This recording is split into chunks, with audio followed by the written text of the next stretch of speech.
जी, आप कौन? वो मैं अपनी बेटी से मिलने आई हूँ। ये उसका घर है। आई थिंक आपको कोई गलतफहमी हुई है, ये मेरा घर है। नहीं नहीं, कोई गलतफहमी नहीं हुई है। मैं पहले भी आई थी, यही घर है। कौन है रिया? अरे माँ जी, आप अंदर आइए ना। कौन है ये? रिया, मैं बताता हूँ। आइए, आप अंदर आइए। बेटा, ये क्या बोल रही हैं कि ये इनका घर है? तो मेरी बेटी कहाँ है स्वरा? माँ जी, हमारा डाइवोर्स हो चुका है।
रुकिए माँ जी, आप इतनी दूर से आई हैं तो ज़रूर आपको कुछ ज़रूरी काम होगा।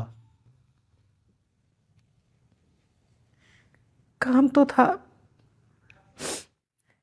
स्वरा के पापा हॉस्पिटल में एडमिट है और डॉक्टर की फीस के पैसे नहीं है मेरे पास। यही सोच के आई थी कि बेटी से मदद ले लूंगी, लेकिन ये पता नहीं था कि वो यहाँ है नहीं। कोई, मैं देख लूंगी। तुम अपना ध्यान रखना। रुकिए माँ जी, आप कहाँ से देख लेंगी? एक ही बेटी है आपकी और उसी से कांटेक्ट नहीं हो पा रहा है। आप 1 मिनट रुकिए, मैं आता हूँ।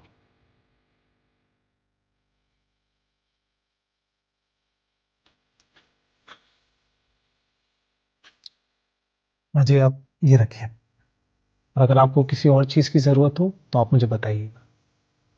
नहीं नहीं बेटा, ये पैसे मैं नहीं ले सकती। अब तो हमारा कोई रिश्ता भी नहीं रहा। माँ जी, एक बार जो रिश्ता बन जाता है वो कभी नहीं टूटता। रखिए आप इनसे। दुष्यंत, तुम इन्हें पैसे क्यों दे रहे हो? तुम्हारा तो कोई रिश्ता भी नहीं है अब इनसे। और तुम भूल गए इनकी बेटी ने तुम्हारे साथ क्या किया था? रिया, मैंने इन्हें माँ कहा है, और मैंने सिर्फ कहा नहीं है, मैं इन्हें माँ मानता हूँ। तो क्या हुआ? खून का रिश्ता थोड़ी ना है तुम्हारा इनके साथ। और आजकल तो लोग खून का रिश्ता भी नहीं निभाते हैं। भले ही खून का रिश्ता ना हो, लेकिन ये मेरी फैमिली है। इन्होंने हमेशा मुझे अपने बेटे जैसा प्यार दिया है। कल को मेरे माँ बाप को मेरी ज़रूरत होगी, मैं उनकी मदद करूँगा ना। कल को तुम्हारे मम्मी पापा को मेरी ज़रूरत होगी तो मैं उनके साथ भी खड़ा रहूँगा। माँ जी, आप ही रखिए। बेटा, तुम जो ये कर रहे हो ना, अपनी औलाद भी नहीं करती माँ बाप के लिए, और तुम तो एक टूटा हुआ रिश्ता निभा रहे हो। भगवान तुम्हें हमेशा खुश रखे।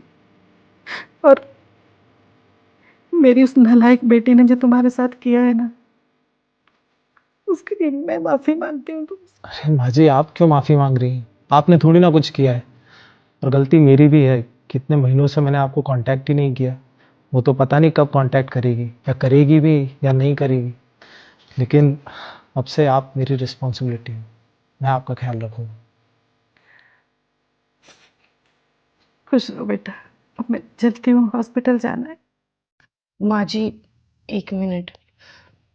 Dushyant, so sorry. मैं बोलने से पहले भूल ही गई थी कि तुमसे शादी मैंने सिर्फ तुम्हारी इंसानियत देखकर की थी और तुम्हें वही करने से रोक रही थी। माँ जी, प्लीज़ मुझे माफ़ कर देना। दुष्यंत, माँ जी के साथ हम भी हॉस्पिटल चलते हैं ना? Thank you.